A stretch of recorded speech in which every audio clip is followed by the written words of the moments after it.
Hello everyone, today my name is Paul Munford and I will be doing my presentation on version control, C# and its impact it's had, and I will also show you a bit of the code I've been working on this month. So I'll start with version control.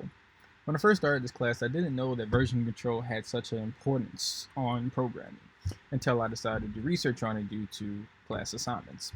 And I found out that version control keeps copies of your code and it puts it into a website that you have to create a profile for. But once you create this profile for the website, it basically acts as a backup source for your files in terms of coding or anything else you may be doing related to programming. And there's also certain websites like Git, which allows you to share the two together. So you can share programs with other programmers and you can work together on accomplishing a goal that you may have in a project. And like I was saying, Git has the version control properties, which is great. And I didn't know we were using technically until I did the research. So it's cool that we're using a website and we're setting up a profile with a website that we will basically use in the future. Another one that I found interesting was C# and impact it's had on the company, on all companies.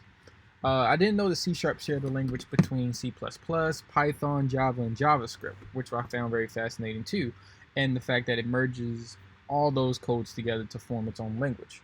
So I feel like once you learn C#, you have a great foothold in C#, it will be very easy to learn other codes too, due to the fact of the matter that they all share similarities to C#.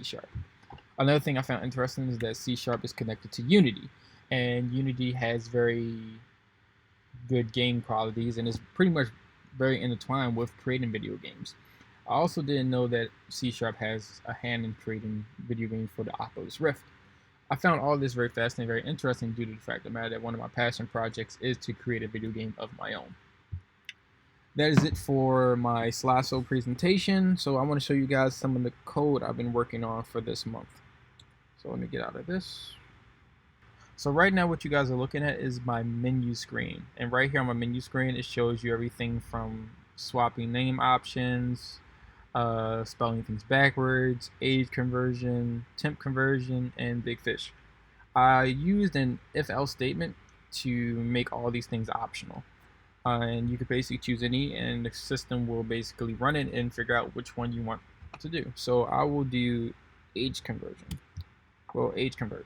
So we're going to click 3, and as you can see, the age convert menus popped up, and the first thing it asked me to put in is my name. So we're going to put my name in, and now it's asking me my age. Now for all this stuff, I have a contingency plan in place, which basically sets stuff up. So if you put the wrong information in, it's going to basically shoot you back and say, hey, you didn't do that right. You need to put this the way it's asking. So for instance, I would just put F. And as you see, it says, hello, please enter your age. Thank you. I can do that again. And it's going to keep asking me that question until I put a number in, because it's asking me for age, not a letter. So I will put 25. And as you see, it brings down the days, the hours, the minutes, and the seconds, basically how long I've been living. And it will do that for all other things. So like, let's back out of this. And I will show you again. And this time I'm going to do the big fish. So let's do that. So first it's going to ask me, do I want to pick color? I'm going to pick blue. But it's asking me to enter numbers, so the letter won't work. So this time I'm going to put 1.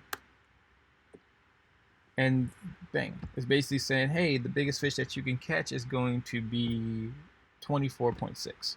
So that's another option I can show you guys of how it works. So far I've also worked on refactoring code, which was a list code I worked on. And overall I just really been working on learning Udemy, because Udemy is another site I've been using to strengthen my knowledge in C#. And I'm hoping with this class and learning Udemy, I'm able to eventually reach that goal of creating my own video game. I hope you guys enjoyed my presentation.